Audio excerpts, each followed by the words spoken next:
কি ভাইয়া শপিং এ যাবো তো। few moments later মানুষ টাকা পয়সা ইনকাম করার জন্য, নিজের পরিচিতি বাড়ানোর জন্য নিজের দেহটাকে দেখাতেও একবার ভাবে না।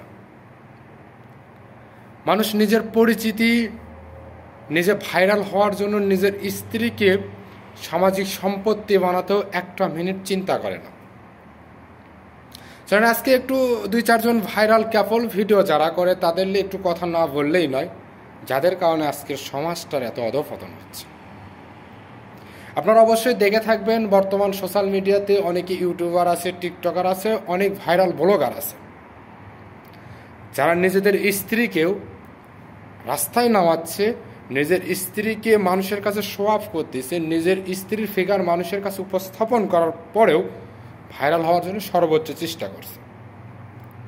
আপনারা অবশ্যই দেখে থাকবেন, আমাদের খুব তাড়াতাড়ি আমাদের এলাকার, সেটা আমাদের পার্শ্ববর্তী এলাকার একজন ভাইরাল ব্লগার আছে, আপনারা অবশ্যই জেনে থাকবেন, সেটা আপনাদের স্কিপে আপনারা অবশ্যই দেখতে পারবেন, আমি নামটা আসলে মুখে না বলি। সে নিজে যে রকমই হোক তার স্ত্রীকে এমনভাবে শো অফ করতেছে সমাজের কাছে, নিজে আবার প্রাইভেট কার নিয়ে ঘরে। তোমার কোটি কোটি টাকা পয়সা মানুষকে দেখানোর কোনো মানে হয় না, কারণ তোমার স্ত্রী তো রাষ্ট্রীয় সম্পদ নাকি সামাজিক সম্পদ নাকি ওটা পাবলিক টয়লেট, আমার ঠিক বুঝে আসে না। তোমাকে সৃষ্টিকর্তা যেভাবে সৃষ্টি করেছে, সৃষ্টিকর্তা তোমাকে কি রকম আভিজাত্য দান করছে এটা সৃষ্টিকর্তাই ভালো জানে। এ নিয়ে তুমি বিলাসিতা করতে পারো, তোমাকে সৃষ্টিকর্তা অনেক সুযোগ সুবিধা দিয়েছে, তার মানে এই নয় ঘরের জিনিসকে বাইরে রেখে উলঙ্গ করে মানুষকে দেখাবে। তোমাকে সৃষ্টিকর্তা অনেক কিছু দিয়েছে, তুমি অনেক পজিশনে গেছো, বাড়ি গাড়ি তোমার সব কিছুই আছে, কিন্তু নিজের ঘরের জিনিসকে তুমি মানুষের কাছে কেন উপস্থাপন করো? এটা গেল একজনের কথা। এতক্ষণ আপনারা বুঝতে পারছেন আমি বিষয়টা কাকে নিয়ে বলছি। তারা একসাথে লেখাপড়া করতো, কোনো একটা সময় প্রেম করে বিয়ে করেছে, তারপরে সোশ্যাল মিডিয়াতে এসে অন্তরঙ্গ করে রাস্তায় রাস্তায় ভিডিও তৈরি করে মানুষের কাছে নিজের শরীর দেখাচ্ছে, তারপরেও নাকি তার স্বামী একজন বিখ্যাত স্বামী।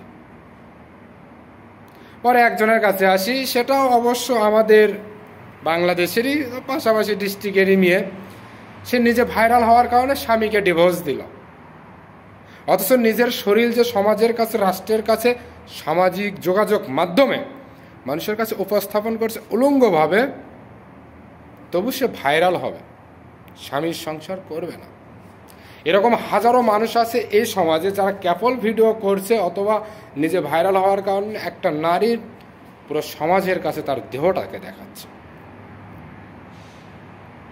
আপনারা অবশ্যই দেখে থাকবেন, আর একটা বিখ্যাত ইউটিউবার আছে যিনি ইউটিউব থেকে অনেক লেভেলের বিখ্যাত আছে, বর্তমানে সে আজওয়া খেজুর আর জমজম পানি ব্যবসা করতেছে। সেও অচিরে বিয়ে শাদী করেছে, খুব তাড়াতাড়ি কিছুদিন হলো বিয়ে শাদী করছে, তার বউকে নিয়েও সে শো অফ করে। এরকম ভাইরাল ব্যক্তি, এরকম সেলিব্রিটি সমাজে থাকার চাইতে না থাকা ভালো। যারা একটু ভাইরাল হওয়ার জন্য নিজের বউকে সমাজের মানুষের কাছে উলঙ্গ করে, এরকম ভাইরাল আমি চাই না। এরকম সেলিব্রিটি সমাজে প্রয়োজন নেই। নিজের বউ ঘরের সম্পদ, এটা মানুষের কাছে উপস্থাপন করার কোনো ফায়দা হয় না। হ্যাঁ, আজকে একটু কথা বলে আপনাদের সামনে, হয়তো কি ক্যাপল ভিডিওগুলো ভাইরাল হয় তাড়াতাড়ি, যেগুলো মেয়েরা ভিডিও ছাড়ে, মেয়েরা একটু কথা বললেই দেখবেন এই ভিডিওগুলো রাতারাতি ভাইরাল হয়ে যায়। কিন্তু একটা মানুষ, একটা ছেলে যদি সিঙ্গেলভাবে কথা বলে, সে হয়তো ভাইরাল হয় না, বা অত তাড়াতাড়ি হয় না যত তাড়াতাড়ি ওরা হয়। বিষয়টা হচ্ছে কি এরকম, কিন্তু একটা ক্যাপল ভিডিও বা একটা নারী যদি ভিডিও ছাড়ে, সেম ভিডিও, সেম কথা, সেম ডায়লগ, সেম লোকেশন, তারপরেও দেখবেন ছেলের ভিডিও যদি 10% লোক দেখে, মেয়ের ভিডিও 100% লোকজন দেখে। নারীদের ভিডিও রিচ বেশি। তো বিষয়টা হচ্ছে এরকম, বিয়ের পরে দেখবেন ক্যাপল ভিডিও শুরু করে দেয়, ক্যাপল বিজনেসগুলো ভালো, ক্যাপল ভিডিও শুরু করে দেয়, রাতারাতি ভাইরাল হয়ে যায়। এরকম স্বামীর তার স্ত্রীর পরিচয় দেওয়ার চাইতে কচুর গাছের সাথে গলার দড়ি দেওয়া ভালো। আর তোমরা এই ভাইরাল হয়ে যে টাকা ইনকাম করো, সামাজিক যোগাযোগ মাধ্যম থেকে বিলাসিতা করো, এই বিলাসিতা করার চাইতে বিষ কিনে খায় মরা ভালো। আমি চাই আমি ব্যক্তিগতভাবে তোমাদেরকে মতামত দেই, ভাইরাল হয়ে এই দুনিয়াতে ভাইরাল হয়ে কোনো ফায়দা নেই। তোমরা চিন্তা করো পরপারে কি করবে, কারণ তোমরা একটা নারী, তোমরা পর্দার আড়ালে থাকা তোমাদের উচিত।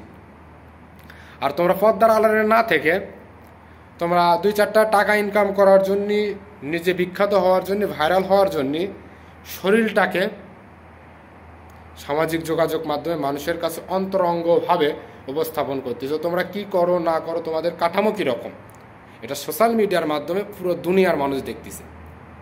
ওরকম স্বামী তার স্বামীর পরিচয় দেওয়াও চাইতে না দেওয়া অনেক ভালো। এরকম স্বামী এই দুনিয়াতে বেঁচে থাকার চেয়ে না থাকা ভালো। আর ওই রকম নারী যারা এই সোশ্যাল মিডিয়াতে নিজেরা ভাইরাল হচ্ছে বা এসব করতেছে, আসলে এরা নারী নাকি অন্য কিছু, এরা আসলে সভ্য সমাজের নারী নাকি পতিতা, আমি আসলে বুঝে আসে না। কারণ সোশ্যাল মিডিয়াতে তুমি তোমার শরীরের অঙ্গভঙ্গি দেখাচ্ছ, আর একজন সরাসরি দেহ ব্যবসা করে। এদের আর তোমাদের মধ্যে খুব একটা পার্থক্য আমার চোখে পড়ে না। ওরাও যেমন তোমরাও তেমন। তোমরা হয়তো সোশ্যাল মিডিয়াতে দেখাচ্ছ, তারা হয়তো গোপনে দেখায়। তো আমার কাছে ব্যক্তিগতভাবে মনে হয় যে মানুষগুলো কেবল ভিডিও করে, যারা ভাইরাল হওয়ার জন্য নিজেদের শরীর শো আপ করে, এদের চাইতে পতিতার নারীগুলোই ভালো।